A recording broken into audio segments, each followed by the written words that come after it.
네, 이준석 전 대표, 가수 임영웅 씨와 같은 장소에서 내일 토크 콘서트를 한다고 하면서, 그러니까 임영웅 씨는 콘서트고 여기는 토크 콘서트고, 근데 하필이면 장소가 같습니다. 시간은 다릅니다만 이거와 관련해서 좀 논란이 일고 있는 모양새입니다. 천하용인과 함께 내일 토크 콘서트를 하는데 여기에 대해서 왜 임영웅이라는 이름이 나오게 되는지, 자 보면 거기가 그래픽을 준비했습니다만 이렇게 4명과 함께 이렇게 할 테니 희망하는 분은 사진 촬영도 할 수 있다라고 지금 예고를 한 상태입니다. 내일 오후 2시입니다. 자, 그런데 거기서 임영웅 씨도 콘서트를 6시에 한다고 하면서 이게 겹치는 거 아니냐, 동선이 겹치는 건 아니냐, 이런 해석을 낳고 있는데 이 전 대표 이렇게 말했습니다.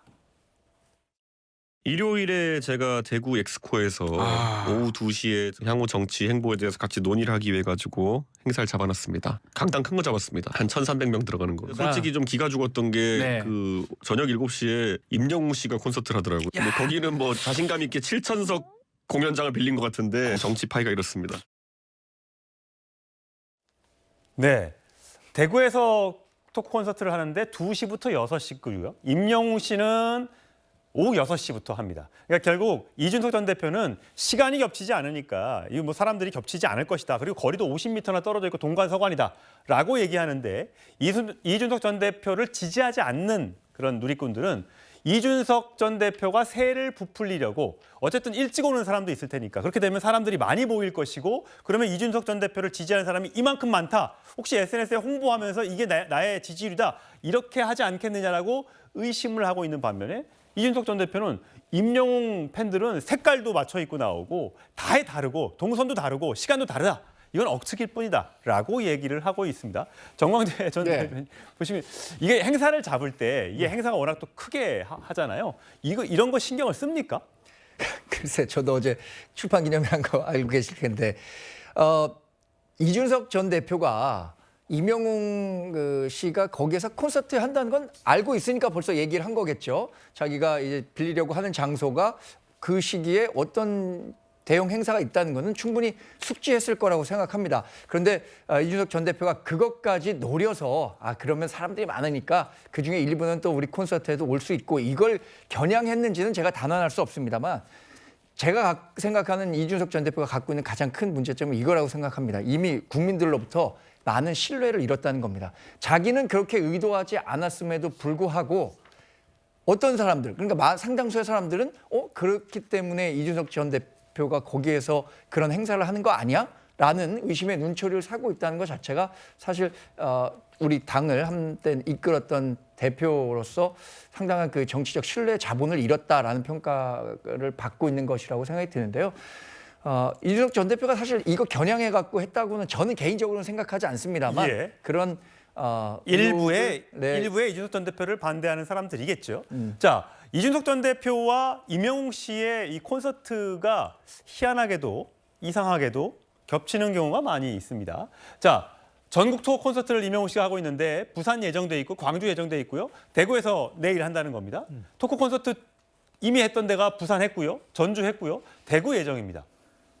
물론 전국을 다니기 때문에 동선은 일부 겹칠 수는 있습니다만 이렇게 비슷한 동선을 가지고 움직이다 보니까 이런 해석을 하는 사람들이 있는 모양입니다.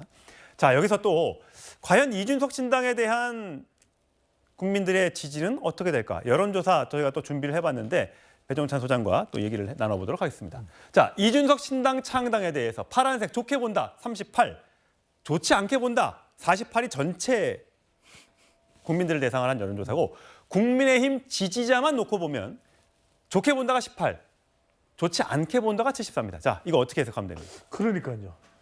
집중 견제가 이제 서서히 본격화되고 있다. 이렇게 봐야 돼요. 왜냐하면 뭐하러 임영웅하고 비교를 하겠습니까? 정공유별인데 정치와 공연은 유별하다. 정공유별인데 그러면 이준석 전 대표가 임영웅 가수하고 비슷한 곳에서 토크 콘서트 하면 이영웅 되는 겁니까? 아니거든요. 근데 왜 이럴까? 뭔가 이준석 전 대표가 명쾌하게 그럼 신당이에요. 이제 신당으로 갑니다. 이러면 되는데 자꾸 이게 지체되고 있거든요. 그러다 보니까 누구를 만난다. 천하용인하고 콘서트를 한다. 또 한동훈 장관이 나타났네. 이뇨한 혁신위원장이 부산 콘서트 갔는데 특별하게 만나지는 않았어요. 영어를 썼네. 한자는 서울에 있어요. 이러니까 이제는 국민의힘 내부에서 전통적인 보수층들은 이준석 전 대표에 대한 적개심이 생기는 거예요. 그러다 보니까 자꾸 견제를 하는 겁니다. 그래? 이명훈 콘서트장 옆에서 뭐 좀 흥행하는 것처럼 보이려고 그래? 이 견제와 시기가 이제 작동을 하는 거죠. 이걸 보시면 이준석 시장 상당시 지지 의사가 24% 있다, 없다가 압도적으로 높아요. 예. 그러니까 이 견제와 시기하는 흐름에는 민주당도 일부 합류하는 겁니다. 왜? 더불어민주당이 이상민 의원을 왜 만나? 이런 이제 견제에 들어가는 것인데 이런 것들 자체가 좀 중도층, 무당층, 수도권, MZ세대뿐만 아니라 좀 전국적으로 국민의힘 지지층도 상당히 또 더불어민주당 지지층도 상당히 끌어오고 싶은 이준석 전 대표에게는 걸림돌이 생긴 거죠. 그래서 여론을 보더라도 지금 이 그래프는 준비됐나 모르겠는데 MBS 여론조사 준비됐으면 하나 더 보여주시고요. 예, 이따 준비되면 다시 말씀드릴게요. 네, 준비 네. 안 됐을 수도 있으니까 말씀 안 드릴게요. 이게 또 방심해서 또 다 체크를 해요. 예. 그래서 이 여론을 종합해 보면 뭐냐면 이준석 전 대표가 신당 창당 12월 27일 그럼 하는 거예요. 명확한 거예요. 어떻게 되는 거예요? 이러다 보니까 이제는 좀 국민의힘 지지층들을 중심으로 해서 견제가 본격화되고 있다 이렇게 봐야 될 것 같아요. 예. 자, 이준석 전 대표가 과연 한동훈 장관과 여러 차례 이제 이름이 거론이 되고 있습니다. 어떻게 평가하고 있는지 한번 얘기를 들어보겠습니다. 제가 한동훈 장관이 경쟁자가 될 수도 있고 동지도 될 수도 있다라는 이야기를 했는데요. 저는 한동훈 장관이 그런 잘못된 의견과는 철저하게 단절하고 그리고 보수의 미래에 대해서 각자의 의견을 가지고 경쟁할 때 좋은 경쟁자이자 동지가 될 수 있다. 제발 잘못된 길에 빠지지 않았으면 좋겠다. 저는 한동훈 장관이 오히려 만약에 호사가들 얘기하는 것처럼 저 때문에 일찍 등판한 거면은 너무 등판이 빨랐다라고 얘기하고 싶습니다. 왜냐하면 법무부 장관으로 있을 때 할 수 있는 일과 또 밖에 있을 때 할 수 있는 일은 다르거든요. 자, 여기에 대해서 하태경 의원은 이렇게 얘기하기도 했습니다. 들어보시죠. 한동훈 장관 참 우리 당에 굉장히 소중한 이제 보물이 되었다고 생각을 하는데요. 한 장관의 역할이 굉장히 중요합니다. 한 장관이 좀 더 포용적이고 개혁적인 여태까지는 좀 투쟁적인 리더십이었잖아요. 그래서 제가 볼 때는 한동훈 이준석 연대 이게 필승 카드다 우리 당에. 자, 서정혁 변호사님.